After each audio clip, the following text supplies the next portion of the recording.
బుద్ధ విహార్. నాకు ఇందులోకి వచ్చినప్పటి నుంచి అనిపిస్తూ ఉంది, లోపలికి వచ్చిన తర్వాత అనిపిస్తున్నాను, ఒకవేళ 100 సంవత్సరాల క్రితం అయితే లేదు, ఇప్పుడైనా సరే ఇంత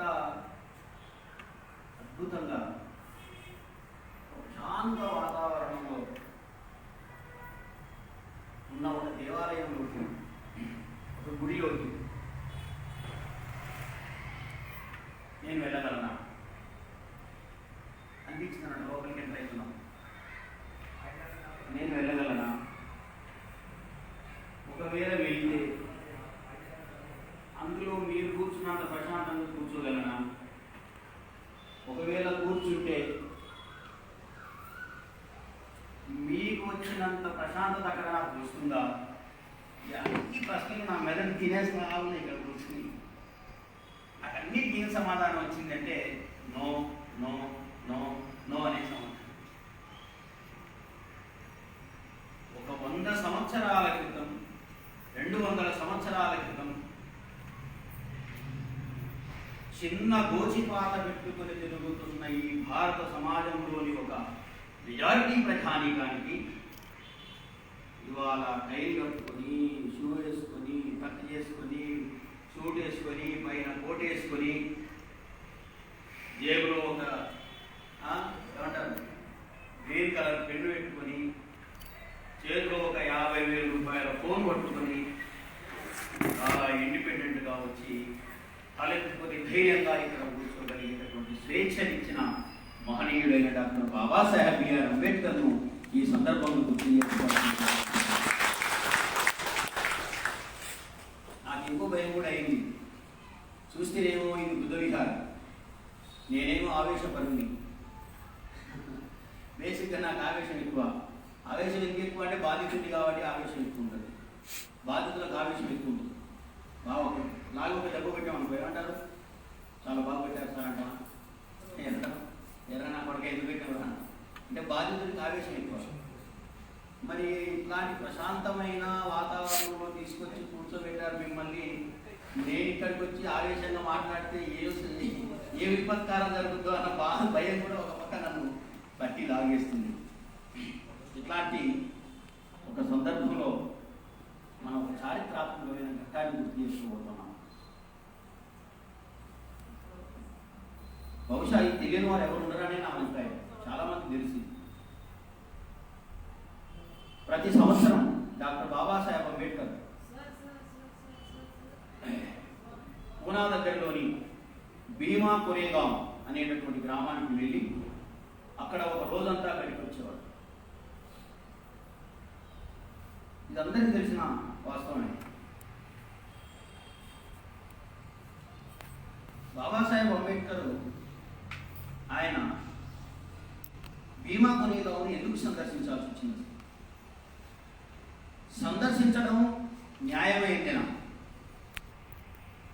బాబాసాహెబ్ గారు భీమా కొరేగాం అనే స్థలాన్ని సందర్శించడం న్యాయమేనా? అసలు ఇది ఎంతవరకు సబబు? ఈ ప్రశ్నలు అటు సోషల్ మీడియాలో బయట కూడా చర్చ జరుగుతున్నాయి. ఎందుకు అంటే భీమా కొరేగాం సంఘటనను సంక్షిప్తంగా ఒక 10 లైన్లలో చెప్తాను. నేను డీటెయిల్గా చెప్పను దాని గురించి. ఎందుకంటే మీరు నెట్లోకి వెళ్ళి భీమా కొరేగాం హిస్టరీ అని పెట్టినా మొత్తం వచ్చేసింది. కాబట్టి ఆ హిస్టరీలోకి నేను వెళ్ళను. భీమా కొరేగాంలో ఏం జరిగింది? ఆనాడు మహారాష్ట్రాను పరిపాలిస్తున్నటువంటి పీష్వాలు అంటే బ్రాహ్మణులు, రాజులు కూడా ఉండేవారు. కానీ రాజులు కేవలం నామినల్స్, అంటే ఊరికే ఏదో ఉండేవారు, ముద్ర స్టాంప్. కానీ వాస్తవాధికారాలు మొత్తం చెలాయించేది ఎవరై అంటే పీష్వా, బాజీరావు పీష్వా. చాలా సినిమాలు కూడా వచ్చినాయి మనం. ఈ పీష్వాలు ఎలాంటి వాళ్ళు అంటే మనుధర్మ శాస్త్రాన్ని 100కి 100 పాలు అమలు చేసేటటువంటి అత్యంత క్రూరమైన మానసిక స్వభావం కలవాలి. మనుధర్మ శాస్త్రాన్ని తూచా తప్పకుండా 100కి 100 పాలు అమలు చేసేటటువంటి అత్యంత క్రూరమైన స్వభావం గల వాళ్ళు పీష్వా. మనుధర్మ శాస్త్రాన్ని 100% అమలు చేయడం అంటే ఈ దేశంలో ఉన్న scheduled caste, backward class, scheduled ట్రైబ్స్ను అత్యంత హేయంగా అణచివేయడం. అంటే ఎస్సీ, ఎస్టీ, బ్యాక్వర్డ్ క్లాసెస్ను అత్యంత భయంకరంగా అణచివేయడంలో నిష్ణాతులైనటువంటి వాళ్ళు బాజీరావు పీష్వా, అంటే పీష్వా, మహారాష్ట్ర మరాఠా రాజ్యాన్ని పరిపాలించిన పీష్వా. నాకు తెలిసి ఇంతటి భయంకరమైనటువంటి పాలకులు ఆధునిక భారతదేశ చరిత్రలో లేరు. ఇక్కడ తెలంగాణలో కూడా రాచకొండ రాజులు ఉండేవారు, రాచకొండను పరిపాలించిన వాళ్ళు వెలమలు, ఇప్పుడు కేసీఆర్ కమ్యూనిటీ. వీళ్ళు కూడా కొంత భయంకరమైన వాళ్ళే. వాళ్ళు ఏం చేసేవాళ్ళంటే ఒక శత్రువు దొరికాడు అనుకోండి, యుద్ధంలో ఓడిపోయిన తర్వాత అతను తెచ్చి తల కోసేవాళ్ళు. శత్రువు తల కోసేసిన తర్వాత బ్లడ్ వస్తుంది కదా, ఆ బ్లడ్ను ఒక పాత్రలో పట్టేవాళ్ళు. మొత్తం ఒక బౌల్లో బ్లడ్ అంతా పట్టేవాళ్ళు. పట్టిన తర్వాత దాంట్లో బియ్యం వేసి పొయ్యి మీద పెట్టి ఉడకబెట్టేవాళ్ళు. స్టవ్ మీద, అంటే అప్పుడు పొయ్యిలు కదా, ఉడకబెట్టేవాళ్ళు. అన్నాన్ని బ్లడ్లో కలపడం అన్నమాట, బియ్యాన్ని బ్లడ్లో వేసి ఉడకబెట్టేవాళ్ళు. ఆ ఉడికినటువంటి అన్నాన్ని చేత పట్టుకొని ఆ రక్తం మొత్తం ఒడిసిపోయినటువంటి కలను ఇంకొక చేత పట్టుకొని ఈ అన్నం మొత్తం దిగంబరుడుగా ఉండి అంటే బట్టలన్నీ తీసేసుకొని ఆ అన్నాన్ని నెత్తిన పెట్టుకొని ఈ తలని ఇలా పట్టుకొని ఊరంతా తలుపుతూ పోయేవారు. ఎందుకు ఇట్లా చేసేవాళ్ళంటే మళ్ళీ ఎవడు కూడా వెలమ రాజ్యం వైపు కన్నెత్తి చూడకుండా, వెలమలు వేసినటువంటి శాసనాలను ఒక్కడు కూడా అతిక్రమించకుండా, వైరం చేయకుండా ఉండడం కోసమని ఇంత భయంకరమైన నెత్తుడి కూడు అంటారు దాన్ని. ఆ రక్త కూడును సింబాలిక్గా తీసుకొని వాళ్ళు ప్రజల్లో ఒక భయభ్రాంతులు చేసి, పీష్వాలు ఎలాంటి వాళ్ళు అంటే ఎవడైనా ఒక మహర్కులసుడో లేకపోతే ఇంకొక షెడ్యూల్ క్యాస్ట్, ఇప్పుడు షెడ్యూల్ క్యాస్ట్ అనబడుతున్నా అంటరాని జాతుల వాడు ఎవడైనా సరే మనుధర్మ శాస్త్రానికి మించి ఒక మెట్టు శుభ్రంగా కనిపించినా సరే, శుభ్రంగా అంటే ముఖం కడుక్కొని, అప్పుడైతే ఈ సోప్స్ అన్నీ లేవు కదా, ముఖం కడుక్కొని మంచి ఒక వైట్ షర్ట్ వేసుకొని కూర్చున్నా సరే తెల్లారే వరకు వాడు ఎక్కడ ఉండాలా? ఏ కృష్ణా నదిలోనో, ఏ భీమా నదిలోనో, లేకపోతే వాడి అడ్రస్ గల్లంత అయిపోయింది. అంతటి భయంకరమైన అణచివేతతో ఉన్నటువంటి పరిపాలన పీష్వా. చూడండి, నాకు తెలిసి పురాతన కాలంలో ఒక పరిపాలన ఉండేది. మన హిస్టరీ మీద కూడా కొంత అవగాహన ఉండాలి. బాబాసాహెబ్ అంబేద్కర్ అంటాడు, చరిత్ర తెలియని వాడు చరిత్ర నిర్మించలేడు. చరిత్ర తెలియని వాడు చరిత్ర నిర్మించలేడు. If you want to build a new nation, if you want to build a new history, you must know the history which was. వాస్తవం ఏంటి? చరిత్రలో ఏం జరిగింది? చరిత్రలో ఏం జరిగిందో తెలుసుకోకుండా నువ్వు కొత్త చరిత్ర నిర్మించలేదు. అది ఇప్పటి వరకు జరగలేదు. అందుకోసమే మనకు చరిత్ర పైన అవగాహన ఉండాలి. బాబాసాహెబ్ అంబేద్కర్ తీసుకోండి, is a historian. Babasaheb Ambedkar was a historian. Bhima Koregaon అనే సంఘటన ఒకటి ఉన్నదని, భీమా కొరేగావ్ అనే సంఘటనలో భయంకరమైన పీష్వా సామ్రాజ్యాన్ని అంతం చేస్తూ 28,000 మంది పీష్వా సైన్యాన్ని కేవలం 500 బలమైన మహర్ సామ్రాజ్యం లేదా మహర్ సైనికులు విధ్వంసం చేసేసి 28,000 మంది నాశనం చేసి ఆ భయంకరమైన క్రూర నియంతృత్వ పాలనకు స్వస్తి పలికారు అని చెప్పడం అనేటటువంటిది మొట్టమొదట బాబాసాహెబ్ అంబేద్కర్ చేశారు. అంటే ఎంత చారిత్రక పోతులు ఉండాలి, ఎంత చరిత్ర అవగాహన ఉండాలి కదా. How we had a depth historian knowledge, historic depth. ఒక హిస్టోరియన్ కూడా కావాల్సిన నాలెడ్జ్ ఆయనకు ఉంది. Because himself is a historian. Babasaheb కూడా హిస్టోరియనేనా? Is the great economist. మన పిల్లలు ఒకటే చదువుతారు, అయితే బైపీసీ లేదంటే ఎంపీసీ, కాకపోతే హెచ్ఈసీ. 21 సంవత్సరాల వయసులో ఉన్నప్పుడు షాయాజీరావు గైక్వాడ్ దగ్గరికి బాబాసాహెబ్ అంబేద్కర్ వెళ్తే షాయాజీరావు గైక్వాడ్ బాబాసాహెబ్ అంబేద్కర్ అడిగాడు, ఏం చదువుకుంటావా అని. అప్పటికి ఆయన బాబాసాహెబ్ కాదు, అప్పటికి ఆయనకు పెద్ద ఆస్తులు లేవు, అప్పటికి ఆయనకు బిల్డింగ్ లేవు, అప్పటికి ఆయనకు పేరు లేదు, మామూలు విద్యార్థి. ఏం చదువుకుంటాము అంటే బాబాసాహెబ్ అంబేద్కర్ అన్నాడు, నేను పబ్లిక్ ఫైనాన్స్ చదువుతాను. పబ్లిక్ ఫైనాన్స్ అనేటటువంటిది ఆ రోజుల్లో ఉన్న మన్వాద అగ్రకులాలుగా చెప్పబడుతున్నటువంటి కులాలకే వణుకు పుట్టించేటటువంటి సబ్జెక్టు. బట్ బాబాసాహెబ్ అంబేద్కర్ ఒక రాజు ముందు నిలబడి అన్నాడు, నేను పబ్లిక్ ఫైనాన్స్ చదువుతాను. సో నేను ఏమంటానంటే ఆ థాట్ ఆయనకు అప్పుడే వచ్చింది. అంత రెవల్యూషనరీ ఆయన. So is a great economist. ఎంత గొప్ప ఎకానమిస్ట్ చెప్పినా, యావత్ భారతదేశంలో మహాత్మా గాంధీ అని పేరు చెప్పుకుంటే గాంధీ, వల్లభాయ్ పటేల్, జవహర్లాల్ నెహ్రూ, అంతకంటే ముందున్న దాదాబాయి నవరోజీ, అంతకంటే ముందు ఉన్నటువంటి బాలగంగాధర్ తిలక్, వీళ్ళకెవరికి అర్థం కానటువంటి భారతీయ ఆర్థిక సమస్యలు పరిష్కరించిన అత్యంత గొప్ప భారతీయుడు డాక్టర్ బాబాసాహెబ్ గారు. ఎందుకు తెలుసా? ఆనాటికి భారతదేశంలో ఉన్న రూపాయి విలువ పడిపోయి ఉండేది. ఇప్పుడే చాలా పడిపోయింది. ఇప్పుడు ఎంత డాలర్ తీసుకుంటే అంత ఇప్పుడు 70 80 వాడొక డాలర్ ఇస్తే మనం 70 రూపాయలు. అప్పుడు ఇంకా భయంకరంగా ఉండేది. అందరూ ఏమనుకున్నారంటే బ్రిటిష్ వాళ్ళే ఈ రూపాయి విలువను పడగొడుతున్నారు అనుకున్నారు. ఒక పెద్ద రాంగ్ నోషన్.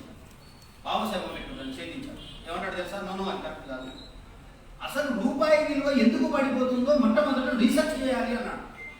ఎవడి వల్ల కాలే, బాబాసాహెబే తనంతట తానుగా మొట్టమొదట రూపాయి విలువ పడిపోవడానికి గల కారణాలను రీసెర్చ్ చేసి పరిశోధించి దానికి సంబంధించినటువంటి వివరాలు బయటకు తీసుకొచ్చి చెప్పాడు. ఒక్కొక్క ప్రావిన్స్ లో ఒక్కొక్క రకమైన దానికి విలువ ఉంది కాబట్టి, ఒక యునానిటీ లేదు కాబట్టి ఈ రూపాయి విలువ పడిపోయింది. మొట్టమొదట రూపాయి విలువకు ఇంటర్నల్ లో ఉండేటటువంటి విలువను సాధించండి అని ఈ దేశాన్ని చెప్పినటువంటి గొప్ప దార్శనిక ఎకానమిస్ట్ డాక్టర్ బాబాసాహెబ్ గారు. అందుకే నేను చెప్తున్నా, ఆయన ఒక హిస్టోరియనే కాదు, ఎకానమిస్ట్. కేవలం ఎకానమిస్టేనా? Doctor Babasaheb Ambedkar is a philosopher. ఎంత గొప్ప ఫిలాసఫర్ చెప్పాలా? We are not slaves. We are not slaves. Ambedkar అన్నమాట. We are various clan. We are various clan. మేము యుద్ధ వీరుల వంశానికి చెందిన వాళ్ళని తప్ప మేము బానిసలం కాదు, మేము బానిసలుగా చేయబడ్డాము అని చెప్పాడు. ఒక ఫిలాసఫీని గుర్తించడం. శూన్యం ఉంది, ఏం లేదు. ఇక్కడ ఏముంది చెప్పండి? పొద్దున్నే లేవాలా మన వాళ్ళు, స్నానం కూడా చేసుకోరు, ఒక పార పలుగు తీసుకొని, ఒక అదేమంటారు కట్ట తీసుకొని పనిలోకి వెళ్ళి మళ్ళీ రాత్రి 7-8 గంటలకు వచ్చి మళ్ళీ స్నానం చేసినట్టు, లేకపోతే ఏదో కొంచెం దొరికి తిరిగి పట్టుకుంటే. ఇక్కడ ఫిలాసఫీ లేదు. ఇక్కడ ఏమైనా ఉందంటే శ్రమ ఉందంటే, ఇక్కడ ఏమైనా ఉందంటే బాధ ఉంది, ఇక్కడ ఏమైనా ఉందంటే దుఃఖం ఉంది, ఇక్కడ ఏమైనా ఉంది అంటే కడుపు నిండా ఆకలి. ఇట్లాంటి సమాజం నుంచి ఒక ఫిలాసఫీని గుర్తిస్తాడు. దట్ ఈస్ బాబాసాహెబ్ గారు. We are not the slaves. We are various. అద్భుతమైన ఫిలాసఫీని గుర్తిస్తాడు. మేము బానిసలం కాదు, మేము యుద్ధ వీరుల సంతతికి చెందిన వాళ్ళము, మమ్మల్ని బానిసలుగా తయారు చేశారు అని చెప్పాడు. అందుకు 1818 జనవరి 1వ తారీఖున జరిగిన భీమకురేగాం చరిత్రను ఆయన వెలికించారు. భీమకురేగాం చరిత్రను ఆయన బయటకు తీశారు. ఇక్కడ భీమకురేగాంలో 2 దుర్కోణాలు ఉన్నాయి, అంటే 2 కోణాలు ఉన్నాయి. ఒకటి, యుద్ధం ఎవరెవరికి మధ్య జరిగింది? యుద్ధం ఎవరెవరికి మధ్య జరిగింది? యుద్ధం జరిగింది బ్రిటిష్ వాళ్ళకు, అంటే పరాయి వాళ్ళు, ఫారిన్ కంట్రీస్ వాళ్ళకి, స్థానికంగా ఉండే పీస్ వాళ్ళకు, అంటే భారతీయులకు విదేశీయులకు మధ్య జరిగిన యుద్ధం. మహర్లు ఎవరికి సహాయం చేశారు? బ్రిటిష్ వాళ్ళకి సాయం చేశారు. అంటే భారతీయులకు సహాయం చేయలేదనే కదా అర్థం. మరి భారతీయులకు సహాయం చేయనటువంటి సంఘటన అంబేద్కర్ గారికి ఎట్లా ఆదర్శం అవుతుంది? మనం అనుకున్నాం, బ్రిటిష్ వాళ్ళకు సహాయం చేసే సంఘటన మనకెట్లా ఆదర్శం అవుతుంది? అవి ఇట్ ఈస్ ఏ మోడల్.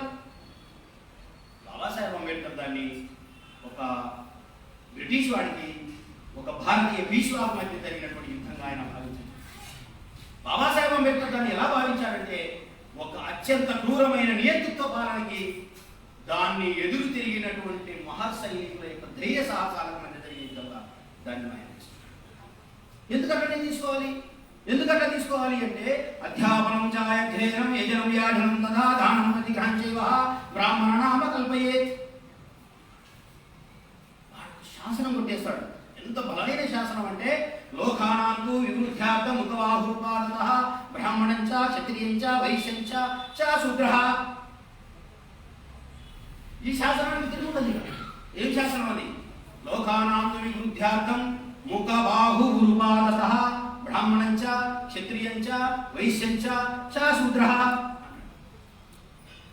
ఈ సమాజాన్ని, ఈ లోకాన్ని పుట్టించడానికి ఒక బ్రహ్మదేవుడు అనే ఒక దేవుడు ఉన్నాడు. ఆయన మనుషులని 4 భాగాల నుంచి పుట్టించాడు. ఒకటి ముఖంలో నుంచి బ్రాహ్మణులను, 2 భుజాల్లో నుంచి క్షత్రియులను, 3 తొడల్లో నుంచి వైశ్యులను, 4 కాళ్ళలో నుంచి శూద్రులను పుట్టించాడు. ఇక్కడ ఉన్న ఫిలాసఫీ ఏంటంటే ముఖంలో పుట్టినటువంటి వాడు వేదం చదవాలా, భుజంలో పుట్టినటువంటి వాడు క్షత్రియుడు కావాలంటే రాజు కావాలి, సైనికుడు కావాలి, తొడల్లోంచి పుట్టినటువంటి వైశ్యుడు వ్యాపారం చేయాలి, కాళ్ళలోంచి పుట్టినటువంటి శూద్రుడు వీళ్ళ ముగ్గురికి సేవ చేసుకొని బతకాలి, ఎట్టి చాకరీ చేసుకోవాలి. ఇది ఫిలాసఫీ అంటే ఇది. ఎట్టి పరిస్థితుల్లో కాళ్ళలో నుంచి పుట్టినటువంటి వాడు వ్యాపారం కానీ, యుద్ధరంగంలో పాల్గొనడం కానీ, వేదం పఠించడం కానీ జరిగేటటువంటి అవకాశమే లేదు. అటువంటి చోట ఒక అఖండ ఏమంటారు దాన్ని, రవి అస్తమించని సామ్రాజ్యంలో ఒక బ్రిటిష్ సైన్యంలో ఒక మహర్ బెటాలియన్ ఏర్పడమే కాకుండా అటువంటి మహర్ బెటాలియన్ తమ యొక్క ధైర్య సాహసాలను ప్రదర్శించి ఈ దేశ బాజీరావు అనేటటువంటి మనవాద కుల పీడిత నియంతృత్వ సామ్రాజ్యానికి అంతపలకడం అనేటటువంటి చారిత్రక ఘట్టాన్ని తీసుకుంటాడు బాబాసాహెబ్ అంబేద్కర్. దీని నుంచి ఎంత లోతైన అవగాహన అంబేద్కర్ గారు, ఎంత క్లీన్ అబ్జర్వేషన్ బాబాసాహెబ్. చాలా మందికి ఇది అర్థం కాక ప్రశ్నలు జరుగుతాం, బయట చర్చ జరుగుతూ ఉంది సోషల్ మీడియాలో వీటిలో. బాబాసాహెబ్ అంబేద్కర్ దృష్టికోణం అలాగే ఉంది, బాబాసాహెబ్ అంబేద్కర్ గారి విశ్లేషణ అలాగే ఉంది. బాబాసాహెబ్ అంబేద్కర్ గారి పరిశీలనలో తన జాతి ప్రయోజనాలు. అందుకే బాబాసాహెబ్ అంబేద్కర్ అంటాడు, నేను నా దేశం, నా దేశమే మొదట, నేను నా దేశం. రెండింటి పక్కన పక్కన పెడితే నా దేశం ముఖ్యం, నా దేశం, నా ప్రజలు, నా ప్రజలే ముఖ్యం. ఒకవేళ నా భారతదేశాన్ని, నా ప్రజల్ని ఎస్సీ బ్యాక్వర్డ్ క్లాస్ ముఖ్యంగా షెడ్యూల్ క్యాస్ట్ పక్కన పెడితే నేను దేశాన్ని పక్కన పెట్టి నా ప్రజల తరపున నిలబడతాను. నా ప్రయోజనాల కంటే నా దేశ ప్రయోజనాలు ముఖ్యం, నా దేశ ప్రయోజనాల కంటే నా జాతి ప్రజల ముఖ్యం, నా జాతి ప్రజల ప్రయోజనాలు ముఖ్యం అని చెప్పినటువంటి ఒక గొప్ప దార్శనికుడు బాబాసాహెబ్ బిఆర్ అంబేద్కర్. కాబట్టి అంబేద్కర్ గారిని చూసేటటువంటి కోణం వేరే ఉండాలి. మనం ఫారినర్స్ అని బ్రిటిష్ వాళ్ళలాగా ఇక్కడ ఉన్నటువంటి నాజీలను మా సొంత వాళ్ళు అనుకుంటే ఈ ప్రజది తేలేది కాదు, ఈ తగాద అంత తొందరగా బయటకు వచ్చేది కాదు. అది బాబాసాహెబ్ అంబేద్కర్ గారి దృష్టికోణం. మీకు చాలా మందికి తెలియదు కొన్ని విషయాలు ఉంటాయి, మనం అందరం అనుకుంటాం. మీరు చెప్పండి, భారతదేశానికి అలెగ్జాండర్ అనే ఒక ఆయన వచ్చాడు, తెలుసు కదా మనకి? ఎవరైనా? అలెగ్జాండర్ భారతదేశానికి వచ్చినప్పుడు మొత్తం చాలా రాజ్యాలను ఆయన ఆఫ్ఘనిస్తాన్ ప్రాంతం నుంచి మొదలుపెట్టి అన్ని రాజ్యాలను కొట్టేసుకుంటూ వచ్చాడు. వచ్చిన తర్వాత మీ అందరికీ తెలుసు, జీలం నది ఆ ఒడ్డులో ఉన్నటువంటి ఒక రాజ్యానికి రాజు పురుషోత్తముడు. ఈ పురుషోత్తముడు అనేటటువంటి వాడు అలెగ్జాండర్కు ఎదురుపడ్డాడు. అంటే సంఘర్షణ జరిగింది, వాళ్ళిద్దరి మధ్య యుద్ధం జరిగింది. పురుషోత్తముడు ఓడిపోయాడా, గెలిచాడా? చెప్పాలి. పురుషోత్తముడు ఓడిపోయాడా, గెలిచాడా? చెప్పాలి. ఓడిపోయాడు. ఎందుకు ఓడిపోయాడు? మామూలుగా చెప్పాడు. ఎందుకు ఓడిపోయాడు పురుషోత్తముడు? భారతదేశంలో పురుషోత్తముడు ఓడిపోవడానికి కారణం అలెగ్జాండర్ బలం కాదు. అలెగ్జాండర్ బలం కాదు, భారతదేశంలో పురుషోత్తముడు ఓడిపోవడానికి ఈ దేశ బలహీనత. భారతదేశ బలహీనత అలెగ్జాండర్ని గెలిపించింది. ఎందుకో తెలుసా? భారతదేశానికి అలెగ్జాండర్ చేరుకునేటప్పటికీ ఆయన ఎంబడొచ్చిన సైనికులంతా ముసలి వాళ్ళు అయిపోయారు. ఎందుకంటే వాడు ప్రపంచాన్ని మొదలు గ్రీకులో మొదలు పెట్టాడు. అలా తిరుగుతూ తిరుగుతూ యూరోప్, ఏషియా ఇవన్నీ కొట్టుకుంటూ వస్తున్నాడు. భారతదేశం ఈస్ట్ లాస్ట్లో ఉంటుంది. ఇంకా అవతల పోతే ఏముండదు, సముద్రమే. సముద్రంలోకి పోలేడుగా. కాబట్టి ఈ రాజ్యానికి వచ్చేటప్పటికీ వాళ్ళు కొంతమంది ముసలి వాళ్ళు అయ్యారు. భార్యను ఉత్తరాలు రాసి పంపారట వీళ్ళకి. ఏమని? అయ్యా, నువ్వు బయలుదేరినప్పుడు మన పుట్టిన పిల్లవాడు 1 సంవత్సరం ఉండేవాడు, వాడు ఇప్పుడు 25 సంవత్సరాలకు వచ్చాడు. మా నాన్న ఎవడని అడుగుతున్నాడు, ఎవరు చూపించాలో చెప్పండి అని ఉత్తరాలు రాశాడు. అంటే వాడు అక్కడ బయలుదేరి ఇక్కడికి 25 సంవత్సరాలు ఏం చేశాడు? తను వరుస పెట్టి యుద్ధాలు చేసుకుంటూ వచ్చాడు. ఒక వ్యక్తి 25 సంవత్సరాల పాటు యుద్ధరంగంలోనే ఉన్నాడు అంటే వారి మానసిక స్థితిని పైన గమనిస్తారా మీరు? నేను అడుగుతున్నాను, బాబాసాహెబ్ అంబేద్కర్ మిషన్ కోసం, బాబాసాహెబ్ అంబేద్కర్ గారి ఆశయాల కోసం, బాబాసాహెబ్ అంబేద్కర్ గారి రాజ్యం కోసం ఎవడన్నా ఒక 5 సంవత్సరాలు అలా యుద్ధరంగంలో ఉండగలడా? 1 year ఉంటాడు, ఒక 4 మీటింగ్లు పెట్టాడు. వెంకటరావు గారి మీటింగ్లు పెట్టాడుగా, నేను ఒక 10 మీటింగ్లు పెట్టి అయిపోతుంది, వద్దు సార్ నాకు మీటింగ్ లేదు సార్ అంటాడు. కానీ 25 సంవత్సరాలు యుద్ధరంగంలో ఉన్నాడు. అయితే పాయింట్ అది కాదు, ఎందుకు ఓడిపోయిందంటే వచ్చిండట అలెగ్జాండర్ సైన్యం అటువైపు ఉంది, మధ్యన జీలం నది ఉంది, ఇటువైపున పురుషోత్తముని సైన్యం ఉంది. యుద్ధం అయిపోయింది, క్లోజ్ అయ్యి సాయంత్రం అయిన తర్వాత ముగిసేస్తారు కదా. తర్వాత వీళ్ళు వచ్చి ఆ జీలం నది ఒడ్డున నిలబడి చూస్తున్నాడు అలెగ్జాండర్. ఎట్లా కొట్టాలి వీడిని, యుద్ధంలో ఎలా ఓడించాలి అని. అవతలి వైపున మొత్తం ఒకేసారి అన్ని ఇలా అక్కడ మనం బుద్ధుడికి వెలిగించాలి కదా, అలా మొత్తం లైట్ వెలిగిపోయింది. లైట్ అంటే అప్పుడు ఆ రోజు లైట్ కాదు, కావడాలు ఇవి ఉంటాయి కదా. చూస్తే అది ఎంత ఉందంటే కనుచూపు మేరకు కనపడినంత వెలుగుతున్నాయి. అమ్మా, ఈ సైన్యాన్ని జయించడం నా వల్ల కాదు, నేను ప్రపంచాన్ని జయించగలిగాను కానీ ఈ భారతదేశంలో ఉన్నటువంటి ఈ సైన్యాన్ని మాత్రం నేను జయించలేదు, నాది ఇంపాసిబుల్. అయినా సరే ఎందుకైనా మంచిది అని చెప్పేసి నాలాంటి వాళ్ళని పంపించాడు. ఒరే, అంత సైన్యం వాడు ఎట్లా తయారు చేసుకున్నాడు? ఒక్కసారి వెళ్ళి అసలు వాడి సైన్యం తయారు కావడానికి గల రహస్యం ఏంటో తెలుసుకొని రావు అన్నాడు. చివరి ప్రయత్నంగా మనం వేస్తాం కదా, లాస్ట్ ఇక అయిపోయింది, పోతే ఆ దేవుడి దయ నాయన అంటారు. అంటే అంత అయిపోయిన తర్వాత ఏం చెప్తారు? దేవుడి దయ, భక్తి భక్తాడు, పోతే పోతాడు అనుకుంటారు. అట్లా చివరి ప్రయత్నంగా ఒక రాయి వేస్తారు. చలో వీడు పొయ్యి చూస్తే అక్కడ ఉన్నది ఎలాంటి తెలుసా? ఒక సమూహం ఒక దగ్గర పొయ్యి వెలిగించారట, వంటలు చేస్తున్నారు, కిచెన్. మళ్ళీ ఇక్కడి నుంచి ఒక 200 గజాల దూరంలో ఇంకొక బ్యాచ్, ఒక 10 మంది గ్రూప్ అక్కడ వంట చేసుకుంటున్నారు. అక్కడి నుంచి మళ్ళీ ఒక 200 గజాల దూరంలో ఇంకొకరు వంట చేస్తున్నారు. అక్కడి నుంచి ఇంకొక 500 గజాల దూరంలో ఇంకొకరు వంట చేస్తున్నారు. అందరికి ఒక దగ్గరే వంట చేయొచ్చు కదా, ఇదేంటి అంటే వీళ్ళు ఒకరినొకరు ముట్టుకోరు నాయన. వీడు ఒకడు ఉండిన దాన్ని ఇంకొకటి తినడు, ఒకడు ఉండిన దాన్ని ఇంకొకటి ముట్టుకోడు కూడా. ఇవి మహాలా భోజనశాలలు, అవి సాగరి వాళ్ళ ఏమంటారు భోజనశాలలు, అవతల గొల్ల వాళ్ళ భోజనశాలలు. వీళ్ళు ఒకరినొకరు ముట్టుకోరు, ఒకరినొకరు తినడు. గమ్మత్ ఏంటంటే ఆనాడు బ్రిటిష్ సైన్యంలో కూడా పనిచేస్తున్నటువంటి వాళ్ళు వంట చేసుకుంటే పొరపాటున ఏదైనా ఒక లెదర్ కూడు కనిపించింది అనుకోండి, ఆ లెదర్ కూడు కనిపించినా తాగినా సరే వంట చేసుకోడు కదా బ్రాహ్మణుడు. ఎందుకంటే మేము పరిశుద్ధులము, మేము పవిత్రులము. ఆ తోలు లెదర్ కనిపించింది కాబట్టి మేము అపవిత్రులం అయిపోయాం అనుకుని వాళ్ళు వంట చేయకుండా ఉండేవాళ్ళు. ఇలాంటి భయంకరమైన కూడా వస్తుంది ఈ దేశం. అదే వ్యవస్థ యుద్ధరంగంలో కూడా ఉంది. వీడు ఇక్కడ వంట చేస్తున్నాడు, వాడు అక్కడ వంట చేస్తున్నాడు, వాడు అక్కడ వంట చేస్తున్నాడు, వాడు అక్కడ వంట చేస్తున్నాడు. వాడికి అర్థమైంది, ఓహో వీడు ముట్టుకోడు, వీడి ముందు ముట్టుకోడు, వీడిని ముట్టుకోకపోవడం, వాడు వాడిని ముట్టుకోకపోవడమే మనకు అసలైన బలం. ఎందుకంటే ఎవరిని ముట్టుకోడు, వాడిని అక్కడ అటాక్ చేసేసి కొట్టుపడేస్తే అయిపోతుంది. వెళ్ళి చెప్పాడట Alexander, sir it is very easy to win. How sir? వాడు వాడిని ముట్టుకోడు, వాడు వాడిని ముట్టుకోడు, వాడు వాడిని ముట్టుకోడు.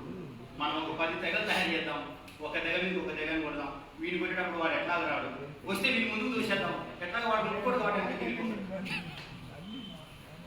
ఆ తర్వాత రోజున అలెగ్జాండర్ అటాక్ చేశాడు. అఖండమైన పురుషోత్తముని సామ్రాజ్యం సత్తు నాశనం అయిపోయింది. చివరికి ఎవడు మిగలేదు, వాడు బందీగా భారతదేశపు ఓటమి, దాని బలహీనత. ఆ బలహీనత ఏమిటి అంటే కులం. ఇది చరిత్రలో ఎవరు చెప్పరు మనకు. ఇట్లాంటి సంఘటనలను వెలికి తీయగలిగినటువంటి ఏకైక మొనగాడు భారతదేశంలో ఎవరైనా ఉన్నారంటే అతడు డాక్టర్ బాబాసాహెబ్ బిఆర్ అంబేద్కర్. సగర్వంగా ఎక్కడైనా తలెత్తుకొని చెప్పాలి మనం ఈ మాట. ఆయన మహర్బిడ్డ కాదు మనం చెప్పాల్సింది. ఆయన చరిత్ర నూతన కోణాన్ని ఎలా వైపు తీస్తున్నాడు అనే దానికోసం మనం ఆయన అప్రిషియేట్ చేయాలి. ఇట్లా మీకు ఇంకొక రెండవ సంఘటన, మీకు ఇంకొక రెండవ చారిత్రక సంఘటనలు చెప్తాను. ఒకటి మనం పురుషోత్తం దగ్గర చూసాం. 2 కాకతీయ సామ్రాజ్యం మీ అందరికీ తెలుసా? కాకతీయ తెలుసు కదా, కాకతీయ డైనాసిటీ. చాలామంది తెలంగాణ వాళ్ళకు, తెలుగు వాళ్ళందరికీ పరిచితమైనటువంటిది. కాకతీయ సామ్రాజ్యం ఎట్లా ఓడిపోయిందో చూద్దాం. The Kakatiya dynasty was ruled by the great Rudramadevi. మనందరికీ తెలుసు. మహాదేవ గణపతి దేవ చక్రవర్తి చాలా పెద్ద పెద్ద రాజులు వాళ్ళు. 1323 సంవత్సరంలో కాకతీయ సామ్రాజ్యం విధ్వంసమైంది. కాకతీయ సామ్రాజ్యం విధ్వంసమైనాక 4 రాజ్యాలు ఏర్పడ్డాయి. ఒక రాజ్యం కమ్మ రాజ్యం అయితే, ఇంకొక రాజ్యం రెడ్డి రాజ్యం అయితే, ఇంకొక రాజ్యం వెలవ రాజ్యం అయితే, ఇంకొక రాజ్యం శ్రీకృష్ణదేవరాయ. 4 రాజ్యాలు ఏర్పడ్డాయి. ఇంతటి బలమైన కాకతీయ సామ్రాజ్యం ఓటమికి గల కారణాలు ఏంటో తెలుసా? మీరు అనుకున్నట్టు కాకతీయ సామ్రాజ్య సైన్యపు బలహీనత కాదు, కాకతీయ సామ్రాజ్యంలో ఉన్నటువంటి కుల బలహీనత. కాకతీయ సామ్రాజ్యంలో ఇదే ఫీలింగ్ ఉండేది. ఒకరినొకరు ముట్టుకునే వాళ్ళు కాదు. కాపులను వేలమలను ఇట్లా మాల తెలుపుకుంటారు కదా, వీళ్ళు ఎవరు ఒకరిని ముట్టుకునే వాళ్ళు కాదు. వాడు వచ్చిన వాడు ముస్లిం వాడికి ఏముంటుంది? ఏముందా? కొట్టేసిన వాడు వర్షపెట్టి ముద్దకొత్తవాడమే తెలుసు. ఇలా ఎస్సీ బీసీ అవన్నీ మనకు తెలియదు. అందరూ వర్షపెట్టి ముద్దకొత్తు. వీడేమో కొట్టాలా వద్దా, వచ్చినోడు ఏం కులం, వచ్చినోడు ఇది జంగం ఉందా లేదా, ఐసాకి వాడు వేసుకుంటూ వీటిలో కూడా చూశాడు. సో భారతదేశము బలహీనత కులమే. భారతదేశము మొత్తం ప్రపంచ చరిత్రలో వెనుకబడిపోవడానికి కులమే కాదు, ఈ కులమే కారణమని మొట్టమొదట వెలికి తీసినటువంటి వాడు మహాత్మా జ్యోతిరావు పూలే అయితే ఆ తర్వాత అంతటి ఘన చరిత్ర కలిగిన చరిత్రకారుడు బాబాసాహెబ్ బిఆర్ అంబేద్కర్. చాలా మంది బాబాసాహెబ్ అంబేద్కర్ కంటే ముందు చాలా విచిత్రమైన వాదనలు చేసేవారు. అంటరాంతరం ఎట్లొచ్చింది? అన్టచబిలిటీ వచ్చింది. నేచర్కి చాలా మంది ఏం చెప్తారు? బీఫ్ తినడం వల్ల వచ్చింది అని. ఇంకా కొంతమంది ఏమంటారు? These scheduled caste people are not hygienic. వీళ్ళు నీట్గా ఉండరు, వీళ్ళు మురికితో ఉంటారు, అంతే కదా, కాబట్టి వీళ్ళు ముట్టుకోవడానికి వీళ్ళు అంటరాని వాళ్ళు అయిపోయారని అంతకుముందు సూత్రాలు చేశారు. కానీ భారతదేశంలో నిజమైన అంటరానితనం ఎట్లా పుట్టిందో మొట్టమొదట చెప్పి దానికి చారిత్రక ఆధారం చూపించి ఇది చారిత్రక సత్యమని ఎనాలసిస్ చేసి పరిశోధించి ఈ చారిత్రక సంఘటనలన్నింటినీ ఒక రోజు వచ్చినటువంటి మన తాత విశ్వరత్న బాబాసాహెబ్ బిఆర్ అంబేద్కర్ ఎలా చేశాడు చెప్పాలా? ఆయన ఏం సూత్రాలు చెప్పి ఏం ప్రిన్సిపల్స్ ఇచ్చాడు చెప్పాలా? ఇంకెవడు ఊహించలేడు. నేను చెప్తున్నాను, భారతదేశంలో ఇంకెవడు ఊహించలేనటువంటి చారిత్రక కోణాలను ఊహించగలుగుతాడు ఆయన. అందుకే అమర్త్య సేన్, మీ అందరూ తెలుసు, నోబెల్ బహుమతి గ్రహీత అమర్త్య సేన్ అంటాడు, my father in economics is doctor Babasaheb B R Ambedkar. ఒక నోబెల్ బహుమతి గ్రహీత అనగలుగుతాడు ఆ మాటని, కానీ మనం ఆడలేదు. ఒక షెడ్యూల్ కాస్టో, ఒక మహారో, ఒక మాదిగనో, ఒక చమానో ఎవరు ఉంటారు, మాంగులు ఎవరు ఉంటారు అనుకోండి, అంబేద్కర్ పేరు చెప్పగానే తర్వాత మాట్లాడదాం, వి విల్ టాక్ లేటర్.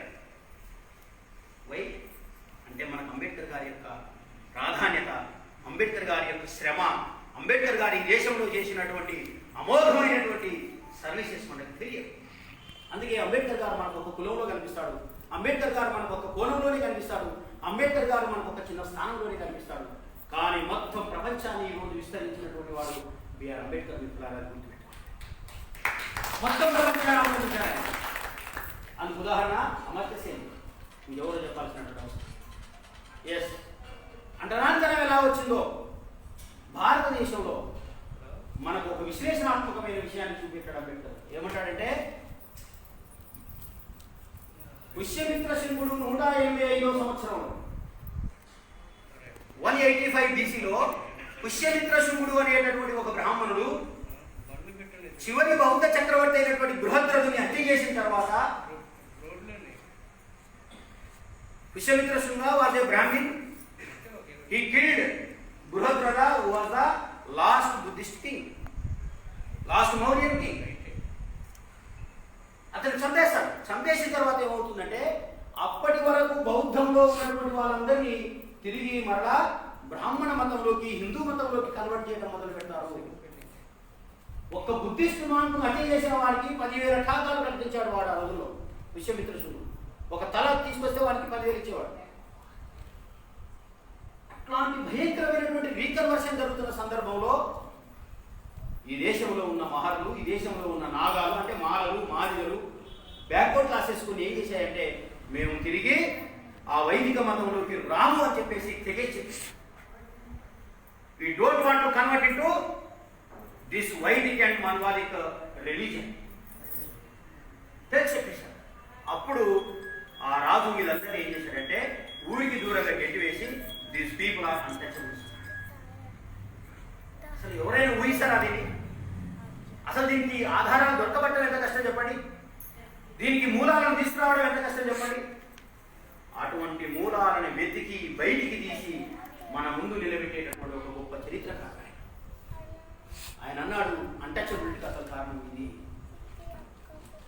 ఎప్పుడైతే ఈ దేశంలో ఉన్న బుద్ధిస్టులు తిరిగి వైదిక మతంలోకి మతాంతరీకరణ చేయలేదో, మతాంతరీకరణ చెందడానికి నిరాకరించారో వాళ్ళందరినీ ఊరికి దూరంగా నెట్టివేశారు. ఈ ఊరికి దూరంగా నెట్టివేయబడిన ప్రజలే చివరికి అన్టచబుల్స్ అయ్యారు అని చెప్పేసి ఈ దేశంలో ఒక చారిత్రక కోణాన్ని బయటకు తీసుకొచ్చిన వాడు. ఇది ఇంకోటి సాధ్యమయ్యే పని కాదు. మనం గుడ్డిగా తలుపు వేస్తాం, అవును మేము నీట్గా ఉన్నాం కాబట్టి అన్టచబుల్స్ అయ్యామనుకుంటాం, లేదు మేము బీఫ్ తిన్నాం కాబట్టి అన్టచబుల్స్ అయ్యామనుకుంటాం. కానీ అసలు ఈ కారణాలే కాదన్నాడు. అసలు కారణం ఇది. బౌద్ధ మతం నుంచి తిరిగి ఎవరైతే వైదిక మతంలోకి రాలేదో వాళ్ళు అంటరాని వాళ్ళు అయ్యారని ఈ దేశంలో ఒక నూతన చరిత్ర, ఒక నూతన కోణాన్ని, ఒక నూతన దృష్టిని, ఒక నూతన దృక్పథాన్ని భారతదేశానికి అందించినటువంటి వాడు విమర్శకుడు, చరిత్రకారుడు, ఫిలాసఫర్, ఎకానమిస్ట్, పొలిటీషియన్, లీడర్, ఇంకా ఏమైనా మాట్లాడితే భారతదేశానికి నిజమైనటువంటి నాయకుడు బాబాసాహెబ్ బిఆర్ అంబేద్కర్. నేను అందుకు చెప్తున్నాను, బాబాసాహెబ్ అంబేద్కర్ గారిని మనం ఆరాధన చూడవలసినటువంటి అవసరం ఉంది. మరేంటి 1818 భీమకొరేగాం బాబాసాహెబ్ అంబేద్కర్ రెండవ కోణం ఇది. ఫస్ట్ కోణం అది చెప్పాను. ఒకటి, భయంకరమైన నియంతృత్వంతో కూడుకున్న పీష్వాల రాజ్యం అంతం కావడానికి కారణమైనటువంటి ఈ సంఘటన ఆయన గౌరవపడదు. రెండో పాయింట్ ఏంటి అంటే, మీరు మహర్లను, చమార్లను, మాంగులను, ఇంకా ధన్సీ వల్ల చాలా మంది కులాలు ఉన్నాయి, ఈ అన్టచబుల్స్ కులాలకి అవకాశాలు ఇవ్వలేదు కాబట్టి మేము మమ్మల్ని ప్రూవ్ చేసుకునేటటువంటి అవకాశం దొరకలేదు. ఇగో ఒక్కసారి మీకు బ్రిటిష్ గ్రెనేడియర్ లోపల మాకు ఒక బెటాలియన్, మహర్ బెటాలియన్ ఇచ్చారు కాబట్టి మమ్మల్ని మేము ప్రూవ్ చేసుకునేటటువంటి అవకాశం దొరికింది. ఆఫ్టర్ ఆల్ 500 మంది 28,000 మందిని ఉరికించి పెట్టారు అంటే వాళ్ళ శక్తి సాహసాలు, వాళ్ళ ధైర్యాలు, వాళ్ళ యుద్ధనైపుణ్యత, వాళ్ళ శరీర సౌష్ఠవం, వాళ్ళ బలం, వాళ్ళ మనోధైర్యం ఎంత ఉంటుందో ఈ దేశానికి తెలియజేయడం కోసమే బాబాసాహెబ్ అంబేద్కర్ ఆ సంఘటనను ఎగ్జాగరేట్ చేసి ఆ సంఘటనను ఆయన అప్రిషియేట్ చేస్తా ఉన్నారు. ఇంతకుముందు ఎవరు అన్నారు, మన రామకృష్ణ అన్నారు, ఒక చిన్న విషయాన్ని కూడా సెలబ్రేట్ చేసుకునేటటువంటి స్థాయికి మన సమాజం నుండి తీసుకెళ్లడం అనేటటువంటిది నిజమే. కేసీఆర్ మనవడు ఉంటాడు, చూశారు కదా మీరు. నేనే కేసీఆర్ వ్యతిరేకం కాదు, జస్ట్ ఉదాహరణ చెప్తున్నా. కేసీఆర్ ఒక మనవడు ఉన్నాడు, వాడు ఆయన బాగా లావు ఉంటాడు. ఆ పిల్లోడు స్కూల్కి వెళ్ళాడు. ఈ కేసీఆర్ గారు ఎప్పుడు వేదిక మీదకి పోయినా, ఎప్పుడు గుడి దగ్గరికి వెళ్ళినా ఆ పిల్లోని వెంట పెట్టుకొని తీసుకుని వెళ్తాడు. చిట్క నీళ్ళు పట్టుకొని తీసుకెళ్తాడు చిన్న పిల్లోడు. ఎందుకో తెలుసా? ఈ ప్రపంచం అంతా వాడిని చూడాలి. ఏమని? ఈయన కేసీఆర్ మనోడు, ఈయన కేసీఆర్ మనోడు, ఈయన కేసీఆర్ మనోడు. ఇక మీకు కొత్తగా పరిచయం చేయనక్కర్లేదు. మనలో విపరీతమైన ప్రేమ పెరిగిపోతుంది, విపరీతమైన అభిమానం పెరిగిపోతుంది. అబ్బా కేసీఆర్ మనోడట. అంబేద్కర్ గారు మనోడు వస్తే మాత్రం మనకు ఆ గౌరవం ఉండదు, కానీ కేసీఆర్ మనోడు వస్తే మాత్రం విపరీతమైనటువంటి గౌరవం. అట్లనే మనం ఇందిరాగాంధీని గెలిపించడం, అట్లనే రాహుల్ గాంధీని గెలిపించడం, అట్లనే సోనియా గాంధీని గెలిపించడం, రేపు కేసీఆర్ మనోడిని కూడా గెలిపిస్తున్నాం. ఏం ఎత్తుకడాలి అసలు? ఏం నాలెడ్జ్? చిన్న విషయాన్ని కూడా వాళ్ళు ఎంత పెద్దగా ఎగ్జాగరేట్ చేసి సమాజం ముందు నిలబెడతారో చూడండి. ఎప్పుడైనా ఆ పిల్లోడు ఏదైనా ఒక పాట పాడిన అనుకో, కేసీఆర్ మనోడు గాన కచేరీ అని పెడతారు. నిజంగా ఆ పాట అంత అందం ఉండకపోవచ్చు, అయినా సరే దాన్ని ఎగ్జాగరేట్ చేసి చెప్పడంలో మీడియా, పాలకులు వాళ్ళ ఎత్తుగడలు తీసుకొని ఉంటారు.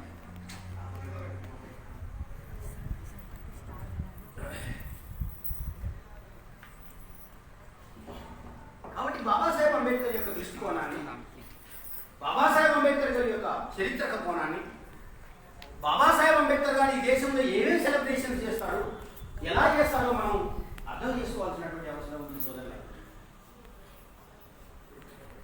మీకు ఒక విషయం చెప్తా.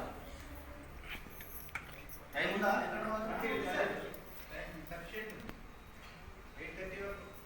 బాబాసాహెబ్ అంబేద్కర్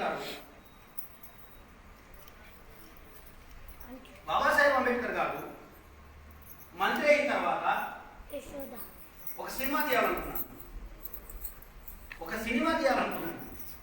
దేని మీద చెప్పగలరా?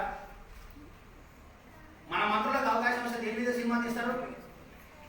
ఏదైనా ఒక 10 మంది రైటర్స్ని పిలిచి ఏదైనా మంచి లవ్ స్టోరీ చూపిన బాబు సినిమా తీస్తామంటారు. మన ఎమ్మెల్యేలకు అవకాశం వస్తే బాగా డబ్బు సంపాదించేటువంటి ఏమైనా సినిమా ఫోన్ చెప్పి థ్రిల్లరో లేకపోతే ఏమిటే సస్పెన్స్ అట్లాంటివి ఏమైనా సినిమాలు చూపించమని అంటారు. బాబాసాహెబ్ అంబేద్కర్ నేను సినిమా తీయాలనుకుంటున్నాను, దాని క్యాప్ కూడా కొట్టాడు. ఏంటో తెలుసా? భారతదేశ సాంఘిక ముఖ చిత్రాన్ని మార్చిన మహాత్మా జ్యోతిరావు పూలే జీవితాన్ని నేను సినిమాగా తీయాలనుకుంటున్నాను. అటు ఊహించడానికి కూడా వీళ్ళు అంబేద్కర్ గారు చేసే పనులు మైండ్ బ్లాక్ అవుతాయి. అంటే ఎవడు ఊహించలేరు, మనకు అర్థం కావట్లేదు. కానీ అసలు ఆయన ఎవరికి ఊహకన్నటువంటి మనిషి ఈ దేశంలో. గాంధీకే దొరకలేదు అసలు. गांधी है वो दिन में वो 20 करोड़ का लीडर है, वो बड़ा लीडर है इस देश में. वो बिरला क्या टाटा वो बड़ा है ना रिच वाला, वो गांधी के सामने आके साहब जी ऐसा అటువంటి గాంధీ బాబాసాహెబ్ అంబేద్కర్ అందుకోవడానికి కూడా వీలు లేదు. ఎంత తెలుసా? బయట అడిగారు, రౌండ్ టేబుల్ కాన్ఫరెన్స్ వెళ్ళడానికంటే ముందు మీడియాకి ఇంటర్వ్యూ ఇచ్చాడు. Doctor Babasaheb Ambedkar ji, what can you do for your representation that you are going to be join in the round table conference, what are your demands అన్న. బయట ఆయన అన్నాడు, there is no demands, I just demand joint electorate అన్నాడు. గాంధీ కూడా శభాష్ అనుకున్నాడు. రెండో round table కాన్ఫరెన్స్లోకి వెళ్ళిన తర్వాత బాబాసాహెబ్ అంబేద్కర్ అన్నాడు, I don't want joint electorate, I want a separate electorate for my community అన్నాడు. గాంధీకి ఏం చేయాలో అర్థం నూరేళ్ళు అదే ఏ క్యాచి షా చెప్పేశాడు. చూడండి, బాబాసాహెబ్ అంబేద్కర్ గారిని రౌండ్ టేబుల్ కాన్ఫరెన్స్లోకి రాకుండా చేయడానికి గాంధీ ఏం చేశాడంటే బ్రిటిష్ వాళ్ళతో యుద్ధానికి దిగాడు. నేను అంబేద్కర్ గారు వస్తే ఒప్పుకొని అన్నాడు. ఏది? ఎస్సీలో కూడా లీడర్లు నేనే. ఓ గాంధీ హే ఎస్సీ గాంధీ, అభి ఎస్సీ కా గాంధీ హే. ఓ వాళ్ళకేమో ఎవరికి కోమటోళ్ళ గాంధీ అంతకుముందు ఆయన వైశ్య గాంధీ, ఇప్పుడేమవుతున్నాడు ఎస్సీ గాంధీ అయ్యాడు. నేను కూడా ఎస్సీలకు నేనే లీడర్ను, అంబేద్కర్ అసలు లీడరే కాదు మాట అన్నాడు ఆయన. అంత పెద్ద మాట అన్నాడు, ఎస్సీలకు నేనే లీడర్ అన్నాడు ఆయన. ఎట్లా? కావాలంటే మీరు టెలిగ్రామ్స్ ఇన్వైట్ చేయండి, ఎవరికి ఎక్కువ వస్తే ఆయన మొత్తం దేశవ్యాప్తంగా లెటర్స్ వెళ్ళిపోయాయి, అన్ని టెలిగ్రామ్స్ వెళ్ళిపోయాయి. వెళ్ళిపోతే అంబేద్కర్ గారికి ఎక్కువ ఓట్లు వచ్చింది. బహుశా మన్నాటోళ్ళు వేసి ఉంటారు, అంతే కదా. ఇప్పుడు కేసీఆర్ నేను పోటీ చేసేవాళ్ళు పోటీ చేస్తారు, కేసీఆర్ చేస్తారు. మనోళ్ళు కూడా చాలా బద్మాషులు ఉంటారు. ఇక్కడ తింటారు, అక్కడ పాట పాడతారు. అంబేద్కర్ గారు తిండి తింటారు, వాళ్ళ పాటలు పాడతారు పోయి కదా. మీరైతే ఏం చేసేవాళ్ళు చెప్పండి? నిజంగా మనకైతే అప్పుడు దిమాగే పని చేద్దాం. అమ్మా ఈ ఓట్లు వచ్చినాయి, ఇంకా మన పని అవుట్. కానీ బాబాసాహెబ్ అట్లాంటి కాదు. బాబాసాహెబ్ అట్లాంటి కాదు. తుపాకీలో నుంచి తూటా పేలిస్తే తుపాకీలో నుంచి వెలువడిన తూటా కంటే అత్యంత వేగంగా ఆలోచించగలిగినటువంటి మహానుభావుడు ఆయన. నేను చెప్తున్నాను, చెప్పండి ఈ దేశానికి తుపాకీ తూటా కంటే అత్యంత వేగంగా పరిగెత్తగలిగినటువంటి దమ్ముల నాయకుడు బాబాసాహెబ్ అంబేద్కర్. ఎంత వేగంగా ఉంటుంది తెలుసా ఆయన తూట? గాంధీ తూటా కలిగిన అన్ని రాలిపోయింది. అప్పుడు అన్నాడు అంబేద్కర్ గారు, అయ్యా గాంధీకి వచ్చినటువంటి లెటర్స్ డీటెయిల్స్ తీస్తే కేవలం గుజరాత్ నుంచి మాత్రమే వచ్చినాయి. ఎందుకంటే ఆయన గుజరాత్ కా గాంధీ హై, మొత్తం దేశవ్యాప్తంగా వచ్చినాయి. Because of doctor BR Ambedkar ఈస్ దేశ్ కా నేత. गांधी गुजरात का नेता है, बाबा साहेब बी आर अंबेडकर देश की नेता है. అప్పుడు అన్నాడు, ఎవరు ఇప్పుడు చెప్పబోయేసే లీడర్ అన్నాడు. బ్రిటిష్ వాళ్ళు అన్నారు, you are the leader of schedule caste, you are the leader of depressed classes, you are the real leader of this round table conference. అప్పుడు కదా అంబేద్కర్ వెళ్ళి కూర్చున్నాడు.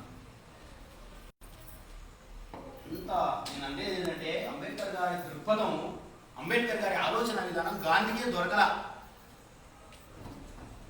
మనుధర్మ శాస్త్రాన్ని తగలబెట్టాడు. మీ అందరికీ తెలుసు, మననే చేసాం. మనం కూడా మనుధర్మ శాస్త్రాన్ని తగలబెట్టేసాం మనం.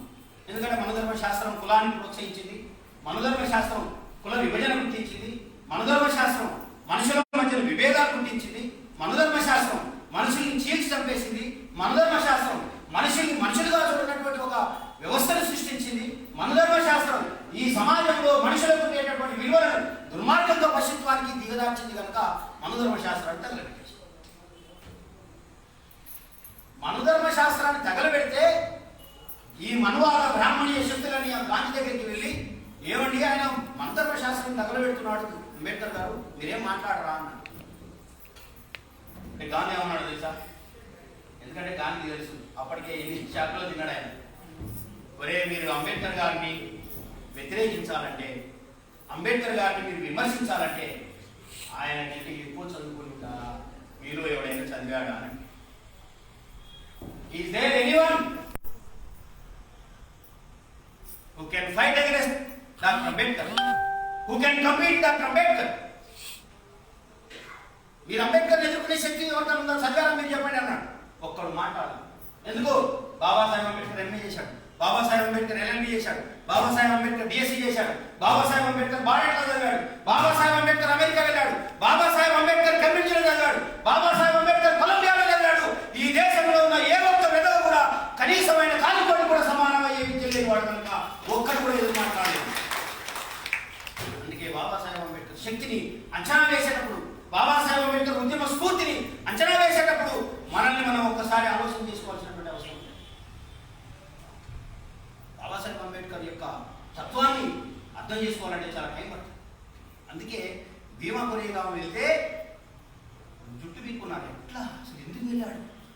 బ్రిటిష్ వాళ్ళకి సాయం చేసి యుద్ధంలోకి సమర్థిస్తాడు. బ్రిటిష్ వాడైతే మాకేంది, వాడు అమెరికా వాడైతే మాకేంది, నా జాతి ప్రజలు ఆకలికి అలవటించి నకనకలాడుతుంటే, నా జాతి ప్రజలకు దేవుడు అంటే ఎవడో తెలియకపోతే, నా జాతి ప్రజలకు ఆపదలో ఎవరి పక్కాలను అర్థం కాకపోతే, ఇట్లాంటి ఒక బిక్కు వచ్చి అతడు చిన్న వయసు వాడైనా సరే అక్కడ కూర్చొని నమో తస్స భగవతో అర్హతో సమ్మా సంబుద్ధస్స అని చెప్పేసి నీ సమాజం ముందు నిలబడితే తప్పకుండా అతనికి మోకరిల్లుతాం, తప్పకుండా అతనికి మోకరిల్లుతామని చూపించే సంఘటనే భీమా కొరేగాం సంఘటన సోదరుల. అది అంబేద్కర్ పర్స్పెక్టివ్. నేను అంటాను అంబేద్కర్ దృక్పథం. డబ్బులు ఇస్తే ఆయన దృక్పథం ఎట్లా మారుతుంది? డబ్బులు ఇస్తే మారుతుందా? డబ్బులు తీసుకుంటే మారేదా? అది అట్లా మారేదైతే బాబాసాహెబ్ అంబేద్కర్ గారికి పాకిస్తాన్ ప్రధానమంత్రి ఆఫర్ వచ్చింది, ప్రైమ్ మినిస్టర్ ఆఫ్ పాకిస్తాన్. మన వాళ్ళని ఏం చేసేవాళ్ళం? ఎందుకంటే గొప్ప అవకాశం లేదు, తప్పకుండా నేను ఇంటి దగ్గర కూర్చుంటాను, కాకపోయేవాడు. మామూలు ధర్మం కూడా కాదు సార్, సాష్టాంగ నమస్కారం. బుద్ధుల ముందు కూడా ఎప్పుడు అట్లా పెడతారు బహుశా, కానీ వాళ్ళ ముందు అంత సాష్టాంగ నమస్కారం పెడతారు. బాబాసాహెబ్ అంబేద్కర్ అన్నాడు, నాకు ఈ ప్రధానమంత్రి పదవి అవసరమే లేదు. సిక్కులు వెళ్ళి అడిగారు, మీరు సిక్కు మతంలోకి రండి, మీకు సముచిత స్థానం ఇస్తాం.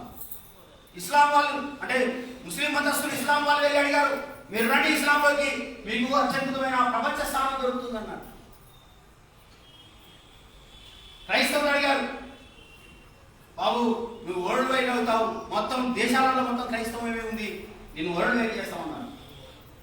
కానీ బాబాసాహెబ్ అంబేద్కర్ వాటన్నిటిని చాలా సున్నితంగా తిరస్కరించి తన మతానికి, తన ప్రజలకు, తన అభిమతానికి, తన ప్రజలకు, తన సమాజానికి ఏదైతే సూట్ అవుతుందో, రేపు రాబోయేటటువంటి తరాలు ఏ మతాన్నైతే సగర్వంగా ఎత్తుకొని దాంట్లోకి వెళ్ళి కూర్చొని బుద్ధవందనం చేయగలిగేటటువంటి అవకాశం ఉందో, ఇట్లా సమానంగా ఎక్కడైతే కూర్చోగలిగేటటువంటి ఆపర్చునిటీస్ ఉన్నాయో అట్లాంటి ఒక మెటీరియలిస్టిక్ మతమైనటువంటి బౌద్ధాన్ని తీసుకున్నాడు Babasaheb.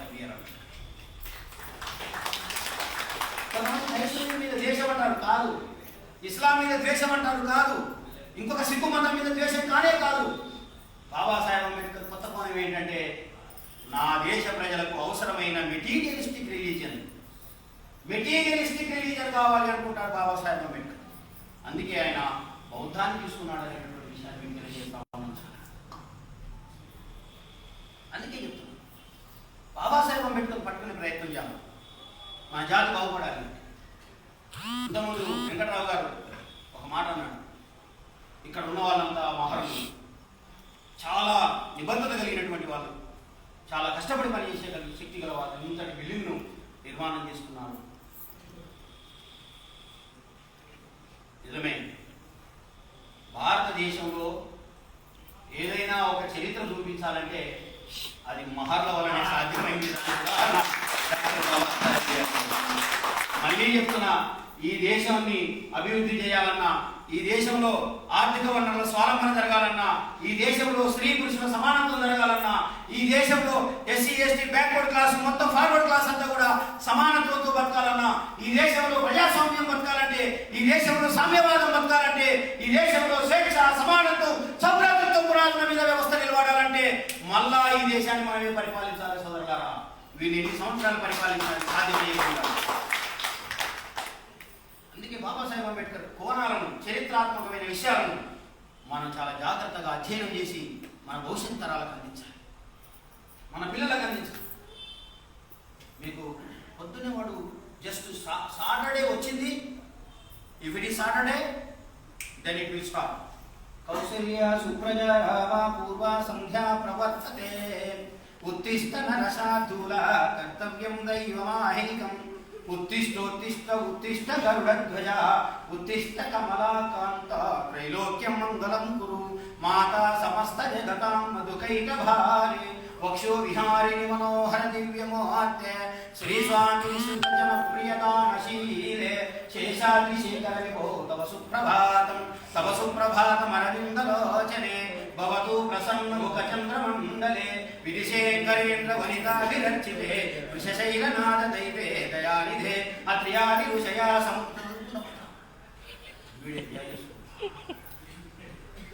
Just a kid of 4 years 3 years వాడు సచ్చిందాక కానీ వాడు వాడినట్టు మొత్తం బుద్ధులు ఉంటాయి.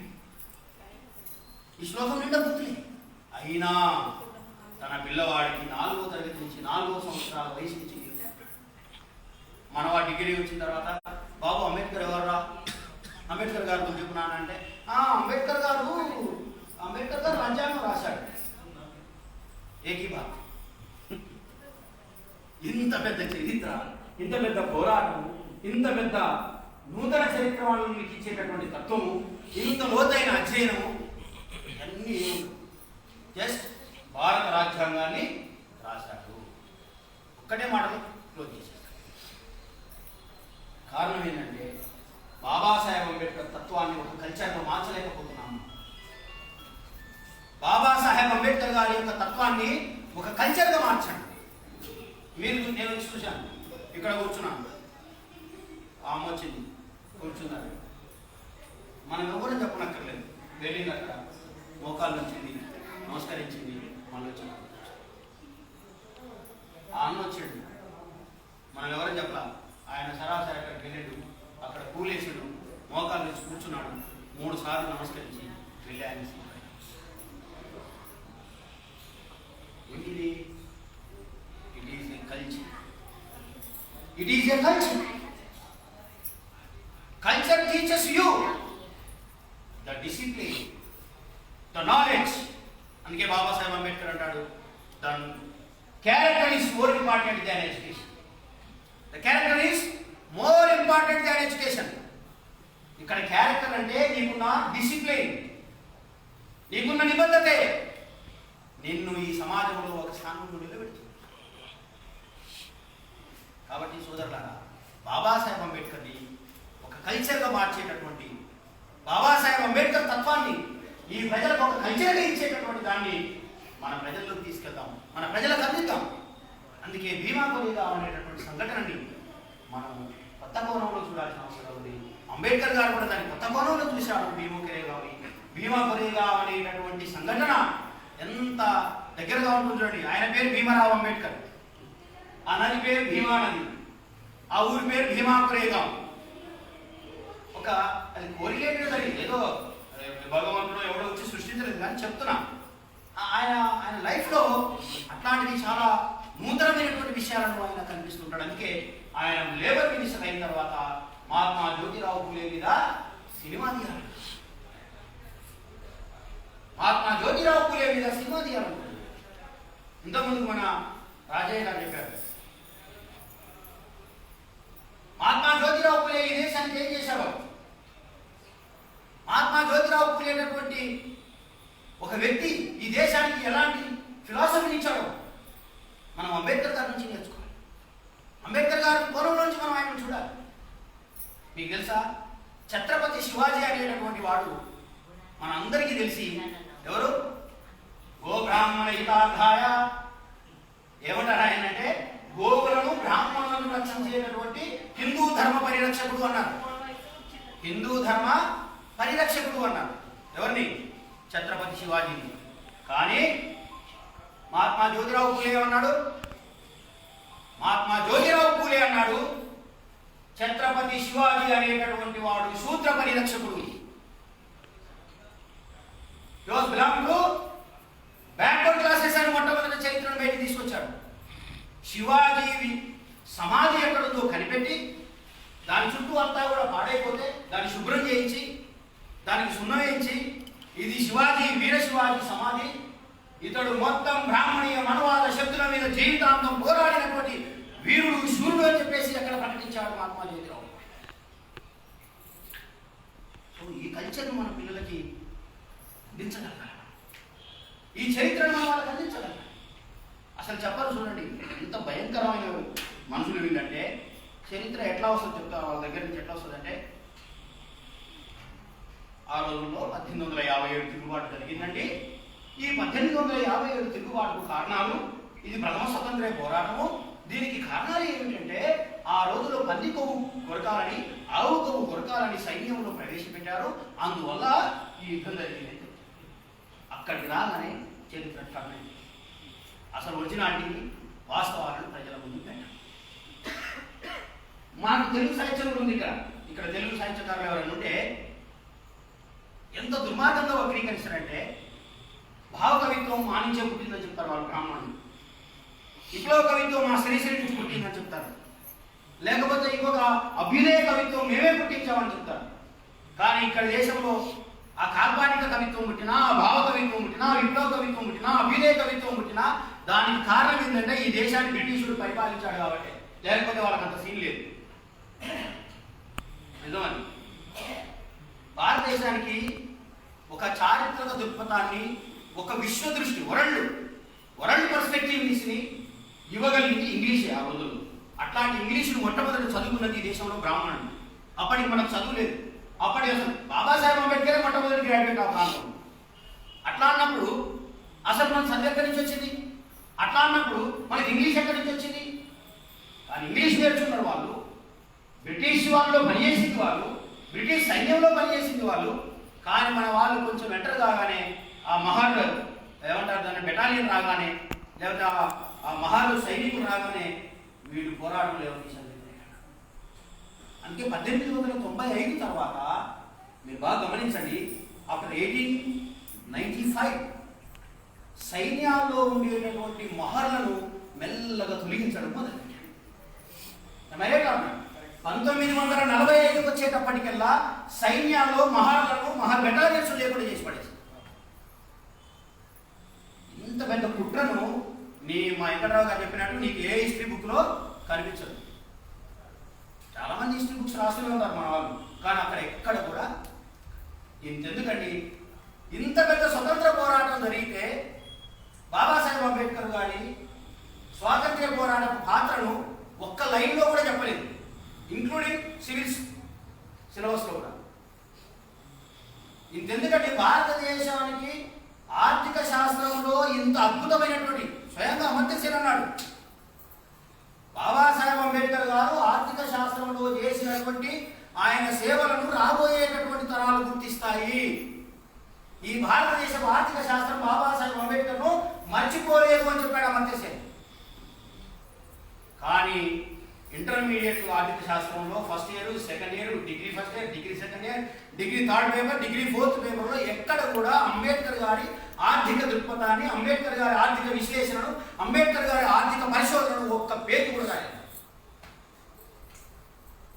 అట్లాంటప్పుడు మళ్ళా మనమే బాబాసాహెబ్ అంబేద్కర్ గారి యొక్క వేషాన్ని ధరించాలి. వేషం అంటే ఏదో పైకి వేసుకొని ఏలు పెట్టడం కాదు.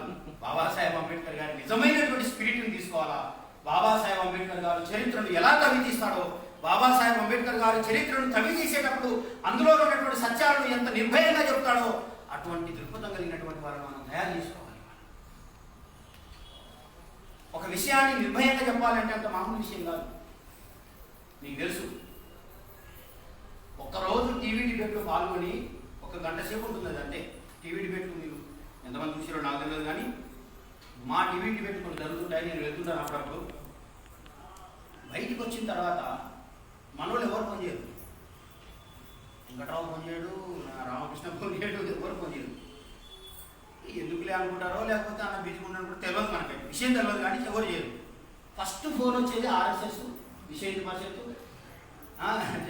ఏవో జాగృతులు అవన్నీ ఉండేవాళ్ళు. అక్కడ ఫస్ట్ ఫోన్ చేసి కదిలే కృష్ణమేనా? అవునండి. దొంగనా కొడక వాడు స్టార్ట్ అక్కడి నుంచి మొదలు పెడతాడు. ఇక చెప్పుకో, ఇక్కడ ఈ బౌద్ధ మందిరంలో చెప్పుకోలేనని బూతు తింటారు వాళ్ళు. అంటే వానికి ఎంత కాన్షియస్నెస్ ఉందో తెలుసుకోమని నేను వాడేది గొప్పడు అంటే ఆయన వాడికి ఉన్న కాన్షియస్నెస్. నువ్వు చెప్పేది సత్యమైనా సరే ఆ సత్యాన్ని చంపడానికి వాడు ఎన్ని ఎత్తుగడలు వేయాలో అన్ని ఎత్తుగడలు వేస్తాడు.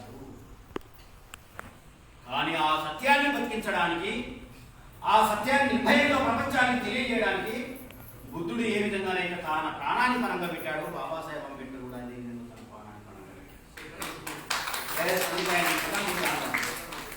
కదా. అంబేద్కర్ గారు అన్నారని నీ దుఃఖమేని, బుద్ధుడు అన్నాడు నీ దుఃఖమేని ఇచ్చాడు రా అన్నాడు. అసలు ఆత్మ వేరే లేదు రా అన్నాడు. పునర్జన్మ అనేది అబద్ధం రా అన్నాడు. అనాత్మ స్థాయికి వెళ్ళాలరా అన్నాడు. ఇవన్నీ దేనికి వ్యతిరేకం? ఆనాడు ఉన్నటువంటి వైదిక మతానికి వ్యతిరేకం. బుద్ధుని చంపేస్తారు, అది ఆయన తెలుసు.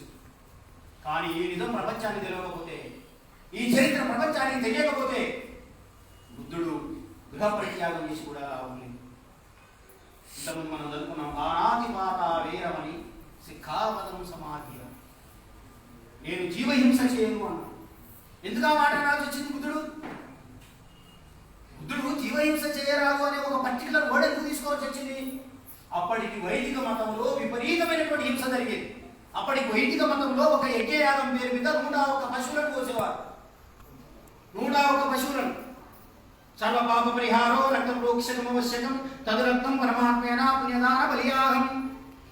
ఓం పుష్ప సమర్పయామి స్వాహ, ఫల సమర్పయామి స్వాహ, గంధ సమర్పయామి స్వాహ, నూతన వస్త్రం ఈ చదువుకుంటూ పోతా ఉంటాడు వాడు. దానితో పాటు 101 ఆవులను కోసేవాడు. ఏకావిశంశత ఒక్కోసారి 120. ఇంత భయంకరమైన పశుహింస జరుగుతుంటే ఆ పశుహింసను ఎంజాయ్ చేస్తూ బాగా తాగి తిని ఆ సోమరసాన్ని, ఆ పశుమాంసాన్ని తిని ఎంజాయ్ చేస్తున్నటువంటి వైదిక బ్రాహ్మణీయ మతాన్ని ఒక్కసారిగా నిలబెట్టి అక్కడ ప్రశ్నించి, నువ్వు ఇది కాదు జరగాల్సింది, బాణాతి పాత వేదమని సిక్ఖాపదం సమాధి అని ఒక నూతన ప్రిన్సిపుల్ ఈ దేశానికి ఇచ్చి నిజాన్ని నిర్భయంగా చెప్పినటువంటి బుద్ధుడు తన ప్రాణాన్ని లెక్క చేయలేదంటాను. అట్లాగే ఈ దేశంలో మహానులకు, ఎస్సీలకు, ఎస్టీలకు ఈ దేశంలో అవకాశాలు రాకుండా చేసి, చదువుకోకుండా చేసి, నశుద్ధాయ మదింత ధ్యానం చెప్పి చదువుకుంటే నాలుగలు జుహాయ ప్రాముయాచేదం, ఎవడైనా ఒకవేళ చదువుకుంటే వాళ్ళ నాలుగలు పోయామని చెప్పినటువంటి ఈ సమాజంలో నిజమైనటువంటి వీరుడు, నిజమైనటువంటి జ్ఞానవంతుడు, నిజమైన భూమిపుత్రుడు, నిజంగా ఈ దేశ సౌభాగ్యానికి కారకులైనటువంటి వాళ్ళు నా ప్రజలే అనే నిర్భయాన్ని, ఆ గొప్ప సత్యాన్ని నిర్భయంగా చెప్పగలిగిన వాడే బాబాసాహెబ్ అంటాను. నేను బాబాసాహెబ్ అంబేద్కర్ గారు భీమపురిగా చూసినటువంటి చూపు వేరు. మీరేమనుకుంటారంటే వాళ్ళు ఊచకోత కోశారు కాబట్టి, ఏది 20,000 మందిని 500 మంది ఊచకోత కోశారు కాబట్టి అది గొప్ప సంఘటన అనుకుంటారు. అసలు కానే కాదు. ఎందుకని? బాబాసాహెబ్ బిఆర్ అంబేద్కర్ అహింసవాది. మీకు తెలుసా? ఆయన నాన్ వైలెంట్ మూవ్మెంట్ స్టార్ట్ చేశారు. ఎంత నాన్ వైలెన్స్ మూమెంట్ అంటే అది మహాచెరువు పోరాటం జరిగినప్పుడు ఆ మనవాళ్ళు వచ్చి అక్కడ ఉన్నటువంటి మహర్ల పైన దాడి చేసి తలను పడగొడితే తిరిగి వీళ్ళు కూడా మళ్ళీ పోరాటం చేసి అటాక్ చేయడానికి పోయినప్పుడు అంబేద్కర్ వారిని వారించారు. నో, ఇప్పటి నుంచి ఈ స్టాప్ చేస్తున్నాను, ఫుల్ స్టాప్ పెట్టేస్తున్నాను, హింస జరగడానికి వీల్లేదు. అంత హింసవాదైన అంబేద్కర్ గారు ఇంత హింసతో కూడుకున్నటువంటి భీమ కొరేగాన్ని ఎందుకు సమర్థిస్తాడు? అసలు విషయం అది కాదు. విషయం ఏమిటి అంటే ఇది 500 మంది సైనికులు 20,000 మందిని హతమార్చగలిగేటటువంటి ధైర్య సాహసాలున్న మహర్లకు ఇన్ని సంవత్సరాలుగా మీరు సైన్యాల్లో స్థానం కల్పించకపోవడం మీరు చేసిన తప్పులని చెప్పదలుచుకున్నాడు.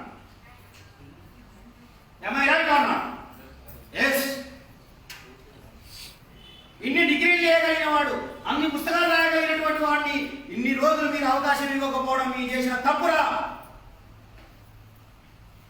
ప్రతిభను గుర్తించండి రా అని చెప్పడానికి ఈ దేశంలో ఆయన చూపించిన ఒక నిదర్శనం జస్ట్ భీమ కొరేగాం విజిట్. మీరు హింసగలుగుతాను చూడకండి. చాలా మంది నేను ఫేస్బుక్లో రాస్తున్నారు, పిల్లలు వాట్సాప్లో రాస్తున్నారు, 500 మంది 20,000 మందిని చంపినటువంటి చారిత్రక ఘటన. అది కాదు అంబేద్కర్ గారి కోణం. అట్లా అనుకుంటే అంబేద్కర్ వాది హింసావాదం, అంబేద్కర్ గారి హింసావాదం.